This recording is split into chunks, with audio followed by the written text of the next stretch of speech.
And you said this is Spring Valley Hospital? Yep, emergency room.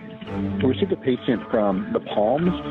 They got called in as an overdose, but on further inspection, it looks like, well, she was found naked in the room as an unknown caller, and it looks like she was assaulted. A suspicious death in a Las Vegas hotel room causes a flurry of confusion after it's determined it might not have been an accident as initially thought.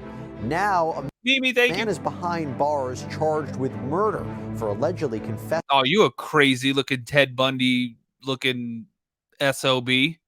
Oh my God, man. Look at that dude. Holy hell. That's a crazy looking dude right there. To killing a purported sex worker. And the craziest part is how detectives determined this suspect was involved. We break it down with Las Vegas criminal defense attorney Michael Troiano.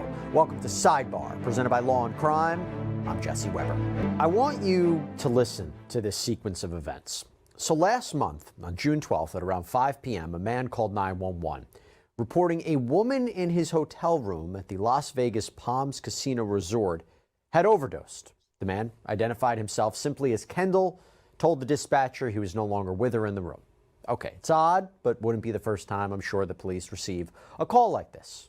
Especially in Las Vegas. But then what happens?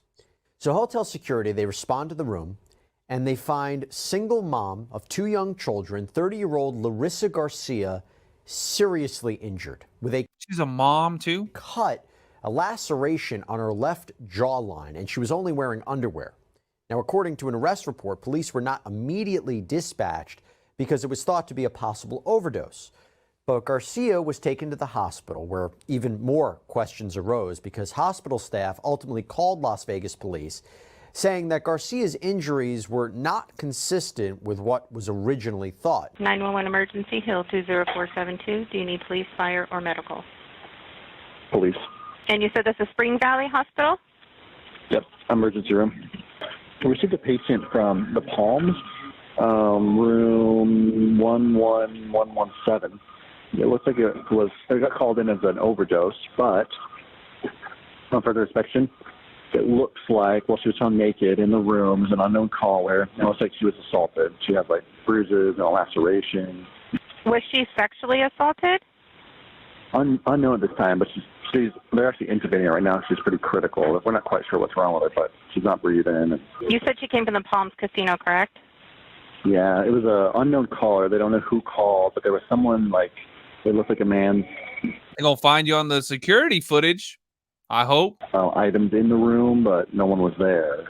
We thought it was like an overdose, but she's not responding to Narcan. And at this point, Garcia was in critical condition. And to further confirm the suspicion of what's happening, a toxicology report came back negative for drugs or alcohol in Garcia's system, which ruled out the accusation that she had overdosed. OD. Now, immediately, police set their sights on the 911 caller, Kendall, but they didn't really know who he was or where he was.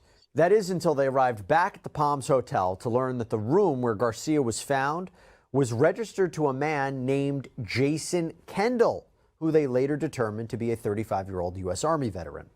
Now, after tracking Kendall down, detectives reportedly meet with him at a nearby hotel. He refuses to give a statement, immediately asks for a lawyer. Back to Garcia for a second. She ended up suffering. Did he really think that they weren't going to find out that you were the one who rented the room? Like, you have to have a credit card, an ID, and they're just going to be like, oh, we don't know. Kendall, who's that? Suffering a severe brain injury, likely caused by strangulation or suffocation, and she was declared brain dead on June 21st. Oh, hell. And about a week after Garcia's death on June 28th, that is when the whole story changes. Why? Because Jason Kendall apparently turned himself into police and reportedly confessed to strangling Garcia to death and sexually assaulting her. The police report states that Kendall admitted to paying Garcia for sex, around $2,000, but when Garcia allegedly asked for more money, he says he snapped, hit her in the face, choked her for 10 minutes before having sex with her. And do you know what really confirmed he was likely the police's main suspect and that he wasn't making this up? He apparently was captured on surveillance video with Garcia in the resort lobby just hours before the 911 call. After about an hour, Kendall reappears on tape, leaving the hotel alone. And according to reports on that video, no one else entered or exited the room until hotel security arrived. So Kendall was charged with open murder, sexual assault, and battery by strangulation to commit sexual assault. He's being held without bail. His next court date is set for early next month. And a GoFundMe has been set up by a friend of Man, you crazy as hell. Garcia. It's raised You'll burn in hell for that too. more than the set goal amount of $15,000 to help cover the unexpected funeral costs and celebration of life. Again, a mother to 2 children. We want to talk about this right now with Las Vegas criminal defense attorney Michael Troiano. Michael, thanks so much for coming on. Is this case getting a lot of attention where you are right now? Yeah, it's been all over the media, thus me being here. And as you went through in great detail, the very strange set of circumstances. I mean, he essentially has put himself on a platter for police and is walking himself straight to a conviction with his confession. Yeah, any way Good. to defend this based upon the facts that I laid out? Yeah, right. I mean, that's the first job of a criminal defense attorney, is to try to brainstorm. So what do we know as a fact? We know as a fact that the hotel room was rented in his name. So that's what we would call a bad fact in the business. As you said, it's the cameras have only him going in. Security in Las Vegas casinos are world renowned. There's cameras everywhere. Yeah. Typically, they have documentation regarding each and every time somebody uses a room key to enter and exit the room. So that's got him fairly locked in. I'm sure that they have video surveillance, so they're going to soon be gathering of him driving to the hotel. Some of the articles and information that I've read states that they have information regarding him searching regarding sex work, and those two, him and the victim, exchanging information. So it seems, at least at this point, there's no doubt he was in the room. So that's going to be a tough hill to climb if they're going to say that it wasn't him. So I'm not sure if this necessarily was a whodunit. It's more likely going to turn into, potentially, depending on the evidence and the medical examiners, if there is any sort of argument for self-defense, that, as he stated initially, he provided $2,000, and then she said basically, nope, I'm taking this money, time to up the price, what we would call in the business a trick roll. So maybe that's one of the first avenues that his defense attorney is going to have to look into, to see if there's any sort of cooperating evidence based upon his statement that he could defend her, or try to get the confession out, see if he wasn't Mirandized, or if he was under the influence of narcotics himself, or if there's some sort of mental health issue that would rise to the ability of maybe putting in an insanity defense. But insanity defense is very, very, very difficult to put on. And also, I'll give you another bad fact. Apparently, Garcia had sent a text to someone saying she was meeting a man named Jay at the hotel. So Jason Kendall. You walked through a lot of different areas where this could be explored. First of all, I think the difficulty, right, was saying the confession, was coerced, or he wasn't Mirandized properly. Isn't it complicated by the fact that he seemingly voluntarily went to police? It'd be different if he was picked up, he's put in a room, there's no, maybe they don't provide him food, they don't provide him the Miranda rights, they keep him all night. But the idea that he voluntarily shows up, that's where I think it could be complicated. Although, as you mentioned, if he was not in the right state of mind and saying things that weren't true, that would be the only way you get out of it, right? Like, either he was making it up, or he was under the influence of something and wasn't recounting the exact details of what happened in that room correctly, right? I think that would be the only way to get past that. Sure. Showing up definitely changes the legal analysis and fact pattern for his defense attorney, because initially, before you even get into the Miranda concerns and what he was properly informed of, or his mindset at that time is, was he detained? Was he just having a casual conversation? Because law enforcement tries to play that off a lot. Well, he wasn't detained. We were just having a friendly conversation with him about a murder case, right? You see that kind of exaggeration, if you will. But in this particular circumstance, the fact that he went in himself, sure, that's going to be a part of the legal analysis. But what happened when he got there? What room was he brought in? Was law enforcement, as they typically typically do carrying guns? Did they place him in handcuffs? Did they give him water and other things like that to make him feel comfortable? And was he free to leave? That's really a big part of the analysis too. And if not, then that's going to be something that they're going to be looking into in great detail. I want to ask you about why he would turn himself in, and I will tell you why I'm saying that, because we have a source who said that Kendall went to a lawyer's office on June 18th for a consultation, so this was after the alleged assault, before turning himself in. Do you think there was anything said during the course of that consultation, or even the idea that, if this is true, he went to a lawyer, that he maybe thought it was best for him to turn himself in as opposed to police catching him?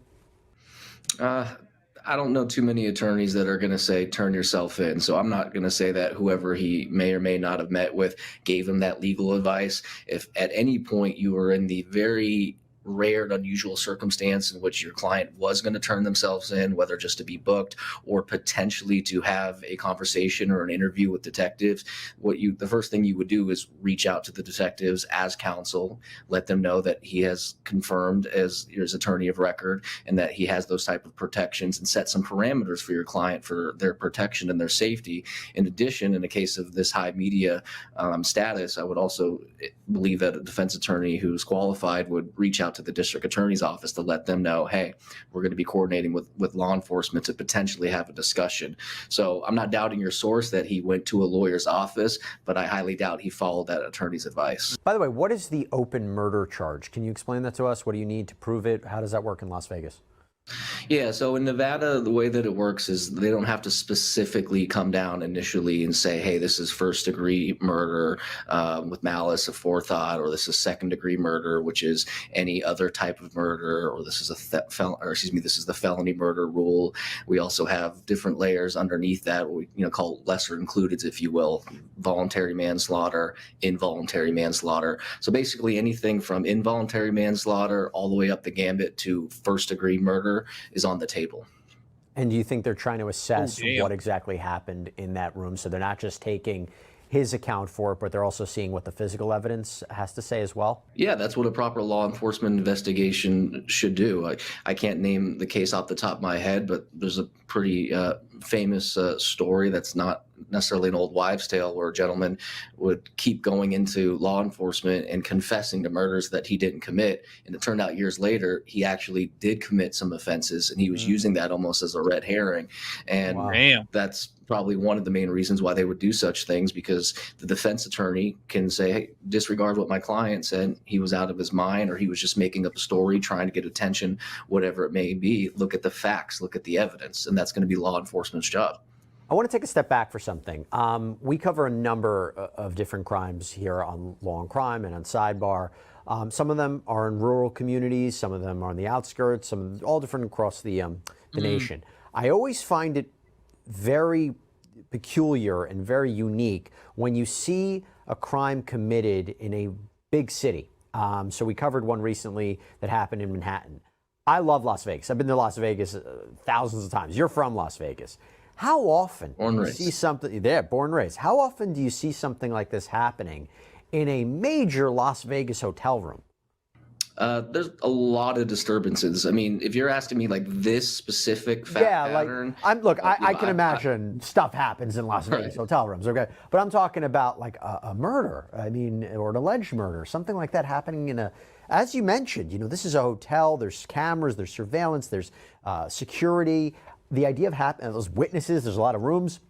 This happening, an attack like this in a Las Vegas hotel room? It's more often than you would think. Las Vegas media out here does a great job, and as technology gets further along through the years, it's harder and harder for the casinos to hide things. But the casino industry is still the major industry in Las Vegas and essentially all of Nevada. And as we grow up as a city and we're getting closer, we're just barely above 2 million and change or so in Clark County as far as population, and the projections are closer to 3 million in the next 10, 20 years. They're getting better, but at the same time, the casinos have a vested interest to protect the sanctity of their environment. Because if you started what happens in Vegas stays in Vegas. Hearing cases like this continually, tourists may not want to come because of like what's going on. Is it safe to go? And so safety, fun, experience is a big selling point as Vegas is a world-class destination for gaming, dining, and entertainment. Well, let me couple that with this question. Based upon the account of Mr. Kendall, he claims that Garcia was working in the adult industry. How often do you see, and if we're taking that as true, how often do you see violence against people in that industry? Constantly. And I see it both ways. I know of what we call them Johns, if that's, I know his name is close to that, but a John is a term basically for a gentleman or female, I guess, that is going to solicit a prostitute for sexual acts. And the female side of that, essentially, that they'll try to do a trick roll. Basically, they'll show up to a hotel room, drug them, steal their Rolex watch, demand $2,000 and say, oh, that's fine. Give them $2,000 and then say, no, we want more, and play those kind of games. So yes, I've represented a gambit of people that are been involved in both sides of that transaction, if you will. By the way, he has a preliminary hearing scheduled for August 6th. The way works in other jurisdictions, I imagine it's the same way. It's where the prosecution has to present evidence to show probable cause that would be enough to move it forward to trial, right? I mean, is that what we're expecting, some of this to be presented at that preliminary hearing? Sure. So yeah, you said it, probable cause. It's a probable cause determination. As I explained it to clients who come in for a consultation, preliminary hearing is a low burden of proof. Slight or marginal evidence is what you need to present it. And specifically in the state of Nevada, a judge or a justice of the peace who's proceeding over the case at this stage of the proceedings cannot even judge credibility. So for an example of a case where it's just a he said, she said kind of thing, and I know that's not the case here, she's deceased, but just hypothetically in those type of situations, even if the victim was to take the stand and come off completely incredible to the judge, and your client was to take the stand and come off just absolutely perfect, the judge the justice of the peace, at a preliminary hearing does not have the ability to rule on credibility. That is a question for the jury. And that is why so many cases get what we call bound over or pushed up into the higher district court, because they say that's a question for the jury or a question of fact. So as far as the preliminary hearing is concerned, I tell clients we call it a baby or a mini trial. They're not going to put on all their evidence. They're not going to put on all their witnesses. They just want to get in, get their slight or marginal evidence or their probable cause, and get out and get up to district court where the real fight begins. And to be clear, based on everything I laid out, they present maybe even a fraction of this. I would imagine there's enough to hold this over for a trial. But let me ask you this. In a case like this, again, the reporting is he turns himself in. We have a preliminary hearing. Do you think we would see some movement here in the case? By that, do you mean, would you be surprised after a preliminary hearing we could see a plea or a plea offer on the table? Do we see that usually after a preliminary hearing? I'm just wondering, considering how bad this evidence is against Mr. Kendall right now. Right. I mean, both parties, being the state and the defense, are going to need some time. So I would bet that it's not going to go forward on August 6th. I have no inside information, but just going off my 16 years of experience of doing this, a murder case, he's going to be held no bail. So it's not like he's going anywhere. And if he is even remotely in a position where he's going to take the advice of his counsel, I would suggest, hey, we don't need to rush this and go forward on August 6th. Let's collect some evidence and have a better evaluation. But to, I guess, more directly answer your question, once it gets past the preliminary hearing, yeah, that's an appropriate time to have that conversation regarding potential negotiations. I don't think it's going to come quickly unless the defendant in this case is just basically, hey, I did it. I have remorse. This is the worst I'm guilty decision of my life, and lays it out and instructs his attorney, just tell them I'm ready to deal. I don't want to put the family through this. Absent that, they're going to go through everything. And that's important on both sides because they have the option to go to the death penalty. I don't know if that's been decided yet or not. That's something that the state does, is they have to present a notice of intent to seek death. We still have the death penalty here in Nevada. Yup, and it's in Carson City. And especially if that is on the table at any point, then you can forget about a negotiation anytime soon. Would this be a case that would qualify for that? And how often is that imposed in Nevada? I don't have a percentage for you. Basically, It's That's Nevada, Jesse. The Clark County District Attorney's Office has a committee, and they review that and make that determination of whether or not they're going to do it. Sometimes they'll do it and revoke it at a later time, as it is their choice. And basically, they got to look into the aggravating circumstances of this particular case. So as gruesome as it sounds to us and to her family and loved ones, there may not be those aggravating circumstances in this particular case. I don't know a whole lot about the accused at this point. Sure. You mentioned that he has a military background.